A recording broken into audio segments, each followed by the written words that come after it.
Hi guys, welcome to Manoranthi. So இன்னைக்கு எல்லாரும் ஆவலோட எதிர்பார்த்திருந்த நம்ம தலைன்னு சொல்லக்கூடாதான், நம்ம ஏகே நடிச்சிருந்த விடாமுயற்சி தான் பார்த்துட்டு வந்திருக்கேன். ரொம்ப கடைசியா துணிவு தான் வந்துச்சுன்னு நினைக்கிறேன். 2 இயர்ஸ் ஆயிடுச்சு. அதனால வந்துட்டு பொங்கலுக்கு ரிலீஸ் தான் ஆகிறதா இருந்த படம். அண்ட் ஆஃப்டர் தட் வந்து ஒரு சில காரணங்களால தள்ளி போயிடுச்சு. அதுக்கப்புறம் இந்த இடையில தலைக்கு பத்மபூஷன்லாம் கொடுத்தது, அதுவே படத்துக்கு வந்து பெரிய என்ன சொல்றது, அது ஒரு ப்ரமோஷன் மாதிரி ஆயிருந்துச்சு. அண்டு பொங்கலுக்கு வர வேண்டிய படம் வந்து தள்ளி போனா என்னடா, நாங்கள் பொங்கலையே தள்ளி வச்சிடறோம் அப்படின்னு சொல்லிட்டு நம்ம ஏகே ஃபேன்ஸ் எல்லாம் வந்துட்டு காத்திருந்தாங்க. அவங்க எதிர்பார்த்த பொங்கல் கிடைச்சுதா இல்லை என்னாச்சு அப்படிங்கிறத பார்ப்போம். அதுக்கு முன்னாடி நம்ம சேனலுக்கு வந்து சப்ஸ்கிரைப் பண்ணிடுங்க.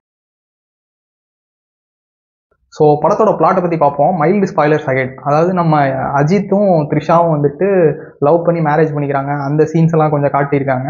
இவங்களுக்குள்ள ஒரு 12-13 இயர்ஸ் ஆகுது அவங்க மேரேஜில். அப்புறம் வந்து அவங்க ஒரு ட்ரபிள்டு கப்பலாக இருக்காங்க. They are looking forward for divorce. அந்த மாதிரி ஒரு டைம் இருக்கு. அந்த டைம்ல வந்து அவங்க ஒரு ரோட் ட்ரிப் பிளான் பண்றாங்க. அந்த ட்ரிப்ல என்ன ஆகுது, அண்ட் இங்க போறப்ப சில பேட் திங்ஸ் நடக்குது, அது என்ன, அதுக்கப்புறம் என்னாச்சு, அப்புறம் நீங்க ட்ரெய்லர்ல பார்த்த அந்த நிறைய கேரக்டர்ஸ்லாம் யாரு அப்படிங்கிறதா இந்த படம். ஸோ ஃபர்ஸ்ட் பாசிட்டிவ்ஸ்லேருந்து ஆரம்பிச்சிருவோம். ஃபர்ஸ்ட் எடுத்தோடனே வந்து சினிமோட்டோகிராஃபி தான் சொல்லணும். அந்த அசர்பைஜானோட லேண்ட்ஸ்கேப் எல்லாம் வந்து செம்மையாக காமிச்சிருந்தாங்க, பயங்கரமாக காட்டியிருந்தாங்கன்னே சொல்லலாம். செகண்ட் வந்து அனிருத் தான். படத்துல வந்து நிறைய சீன்ஸ் ஃபர்ஸ்ட் ஹாஃப்லாம் வந்துட்டு எலிவேட்டட் சீன்ஸ்ன்றது ஒன்றும் கூட கிடையாது. அதையே வந்து ரொம்ப ட்ரை பண்ணி அவர் நல்லா கொண்டு போயிருந்தான்னு சொல்லலாம். அது முக்கியமாக அந்த பட்டிக்கிச்சு வர்ற இடம் வந்து ரொம்ப சூப்பராகவே பண்ணியிருந்தாங்க. படத்துல 2 விஷயம் தான் எனக்கு பிடிச்சிருந்துச்சு. அதுல ஒன்று வந்து அனிருத் அப்படின்னு கிளியரா சொல்லிடலாம். ரெண்டாவதா என்ன சொல்லணும்னா, it's stayed true to its ஜான்ரான்னு சொல்லணும்.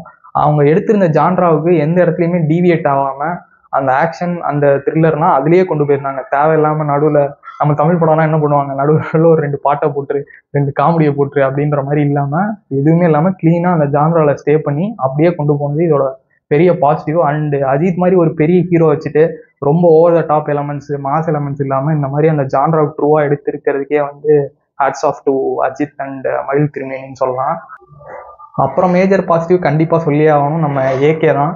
அதுவும் வந்துட்டு அவர் லுக்ஸில் வந்து ஆல்மோஸ்ட் ஒரு 5-6 லுக்கில் வராரு. அதுவும் வந்துட்டு ஃப்ளாஷ்பேக் போர்ஷனில் வந்துட்டு ஒரு சின்ன தாடியோட பிளாக் ஹேரோட ஒரு இது வருது. உண்மையாலுமே அந்த கேரக்டரோடய படம் ஃபுல்லாக ட்ராவல் பண்ணியிருந்துருக்கலாம். அந்தளவு சூப்பராக இருந்துச்சு. ஈவன் அந்த ஷேவ்டு இதெல்லாம் கூட கொஞ்சம் வயசான மாதிரி தெரிஞ்சுது. பட் அந்த பியர்டோட இருக்க அந்த சில சின்ன போர்ஷன்ஸ் வந்து ரொம்ப சூப்பராகவே இருந்துச்சு. அண்ட் அவரோட ஆக்டிங் வந்து எப்படின்னா ஒரு சட்டிலான கேரக்டர் தான். ரொம்ப ஓவர் த டாப்பாக பேசுகிற மாதிரியோ இல்லை ரொம்ப இது பண்ணுற மாதிரியான கேரக்டரில் அவர் சூப்பராக ப்ளே பண்ணியிருந்தாருன்னு தான் சொல்லணும். அதனால இந்த படத்துக்கு ஆஸ் யூஷுவல் எல்லா பெரிய ஹீரோ படத்துக்கும் சொல்கிறதான், அவங்களே தனியாக இழுத்துட்டு போயிருக்காங்கன்ற மாதிரி. அதே மாதிரி நம்ம ஏகே ரொம்ப நல்லாவே பண்ணியிருக்காரு. அப்புறம் செகண்ட் ஹாஃப்ல வந்துட்டு ஒரு ஃபைட் சீன் இருக்கு. பர்டிகுலராக அந்த காரில் ஒரு ஃபைட் சீன் இருக்கு. அந்த இடத்துல வந்துட்டு அவங்க காட்டியிருந்த கேமரா ஆங்கிள்ஸாக இருக்கட்டும், அவங்க அந்த டைம்ல காட்டினது எனக்கு ரொம்ப பிடிச்சிருந்துச்சு. படத்துலேயே வந்து எனக்கு ஒரு ஹை பாயிண்ட் அப்படின்னு தோணுச்சுன்னா அந்த ஒரு சீன் தான் நான் சொல்லுவேன். இப்போ வருவோம் நெகட்டிவ்ஸ்க்கு. ஃபர்ஸ்ட் என்னன்னா, அசர்பைஜான்ல இது ஏன் எடுத்திருக்கணும் அப்படின்னே தெரியல. லேண்ட்ஸ்கேப்லாம் நல்லா தான் காட்டியிருக்காங்க. ஆனா இந்த படத்தை வந்துட்டு நம்ம தமிழ்நாட்டிலே எடுத்திருக்கலாம், இல்ல தமிழ்நாட்டுல தமிழ் பேசுற ஆளுங்க வேணாம் அப்படின்னு நினைச்சிருந்தா வேற ஏதோ ஒரு ஸ்டேட்ல, நார்த் இந்தியால எங்கேயாவது எடுத்துருந்துருக்கலாம். ஆனா வந்து இது ஏன் அசர்பைஜானுக்கு போகணும், அதுக்கான காரணம் என்ன அப்படின்றதே எனக்கு புரியல. அங்க நிறையா இதனாலே என்ன ஆகுதுன்னா, நிறைய அசர்பைஜான் அவங்க லாங்குவேஜ்ல நிறைய பேசுறாங்க. நமக்கு நிறைய வந்துட்டு சப்டைட்டில் போட வேண்டியதா இருக்கு. படிக்காதவங்க இவங்களுக்குலாம் இந்த சப்டைட்டில் பார்த்து பழக்கம் இல்லாதவங்களுக்குலாம் வந்து இந்த படம் பார்க்கறதே ரொம்ப கஷ்டமாயிடும். ஏன்னா ஆல்மோஸ்ட் நீங்கள் ஒரு 2 hours வந்து ஆல்மோஸ்ட் 20 minutes வந்து நீங்கள் சப்டைட்டில் படிக்க வேண்டிய மாதிரி சுச்சுவேஷன்ஸ் வருது. அண்ட் இன்னொரு காமெடி என்னன்னா, அசர்பைஜான்ல வந்து பூரா தமிழ்காரனுங்களா இருக்கானுங்க. ஏன்டா இது அசர்பைஜானா இல்லை பெங்களூராடா, எல்லாம் தமிழ்காரனுங்களா இருக்கிறது எனக்கு புரியல.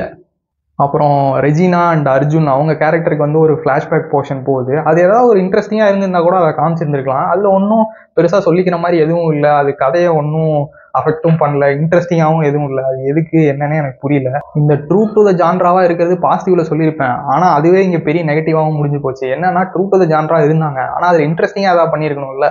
நார்மலாகவே மகிழ் திருமேனி படத்தில் ஏதோ ஒன்று வந்து ஒரு ஸ்மார்ட்டாக ஸ்ட்ரீட் ஸ்மார்ட்டாக ஒரு சீன் வச்சிருப்பாரு. ஈவன் கழகத்தலைவன் பார்த்தோன்னா அந்த ரயில்வே ஸ்டேஷன் சீன் இருக்கும். அதுல வந்து ஸ்மார்ட்டா ஹீரோ பண்ற மாதிரி ஏதோ ஒன்று இருக்கும். இப்போ இந்த படத்துலயும் அதுக்கான எல்லா பாசிபிலிட்டிஸும் இருந்துச்சு. ஆனா அவர் ஸ்மார்ட்டா எதுவுமே பண்ணல. ரொம்ப ஃபிளாட்டான ஸ்க்ரீன் பிளே, ரொம்ப ஃபிளாட்டா நம்ம வந்து என்ன நெக்ஸ்ட் சீன் எக்ஸ்பெக்ட் பண்ணுவோமோ அது மட்டும்தான் படம் ஃபுல்லா வந்தது. அடுத்து நீங்க வந்து இதை நான் வந்து எக்ஸ்பெக்ட் பண்ணலையே அப்படின்னு சொல்ற மாதிரி எந்த இடத்துலையும் எதுவுமே கிடையாது. அதுவே இந்த படத்துக்கு வந்து பெரிய நெகட்டிவ்னே சொல்லுவேன். படத்துல என்னதான் நிறைய லாஜிக்கல் மிஸ்டேக்ஸ் அதெல்லாம் இருந்திருந்தாலும் இன்னுமே கொஞ்சம் கிறிஸ்பா கட் பண்ணி ஸ்க்ரீன் பிளேவை பெட்டராக பண்ணியிருந்தாங்கன்னா நமக்கு அந்த மாதிரி எந்த கொஸ்டின்ஸுமே வந்திருக்காது, இன்னும் பெட்டராகவே இருந்திருக்கும்னே சொல்லலாம். ஆனால் வந்து இந்த இடத்துல தான் அவங்க வந்து இதை மேஜராக மிஸ் பண்ணிட்டாங்கன்னு சொல்லணும். ஃபர்ஸ்ட் ஹாஃப் என்னதான் ப்ராமிசிங்காக பில்ட் பண்ணியிருந்தாலும் செகண்ட் ஹாஃப் வந்து ரொம்ப சுமாராக போயிடுச்சு. அந்த ஆக்ஷனுக்குள்ளே போயிருந்தாலுமே எதுவுமே டிஃப்ரெண்ட்டாக இல்லை. நான் சொன்ன அந்த கார் சீன் இருக்குல்ல, அது எனக்கு ரொம்ப பிடிச்சிருந்துச்சு. அதை தவிர எதுவுமே ஒரு டிஃப்ரெண்ட்டாவோ இல்லை வந்து செமல அப்படின்னு சொல்கிற மாதிரியோ அந்த படத்தில் எதுவுமே இல்லைங்கிறதே ஒரு பெரிய நெகட்டிவ் தான். ஆனால் ஃபர்ஸ்ட் என்னதான் இருந்தாலும் அந்த ஜான்ராவுக்கு ட்ரூவாக இருந்ததுக்கு ஓகே வெரி குட்னு சொன்னாலும் எதுவுமே இன்ட்ரெஸ்டிங்காக பண்ணாதனால தான் இந்த படம் வந்து ஃபெயில் ஆயிடுச்சு. என்ன கேட்டிங்கன்னா இந்த படத்தை பார்க்கணுமா அப்படின்னு கேட்டிங்கன்னா பார்க்க வேணாம்னு தான் சொல்லுவேன். ஸோ அதுவும் முக்கியமாக வந்துட்டு இங்கே நார்மலாக வந்து அந்த பிக் ஹீரோ மூவினா கொஞ்சம் over the top elevated scenes இதெல்லாம் எக்ஸ்பெக்ட் பண்ணுற ஆளாக இருந்தீங்க, கொஞ்சம் கமர்ஷியல் மசாலா மூவிலாம் எக்ஸ்பெக்ட் பண்ணுற ஆளாக இருந்தீங்கன்னா கண்டிப்பாக உங்களுக்கு இந்த படம் பிடிக்கிறதுக்கான சான்ஸே கிடையாது. இல்லை ஜான்ரா டைப்பில் பார்த்துருந்தா கூட எதுவுமே புதுசாக இல்லாதனால ஐ டோன்ட் திங்க் இது பெருசாக ஒர்க் ஆகாதுன்னு தான் நினைக்கிறேன். ஸோ இந்த படத்தை ஓடிடியில் வந்ததுக்கப்புறம் கொஞ்சம் ட்ரை பண்ணி பார்க்கலாம்.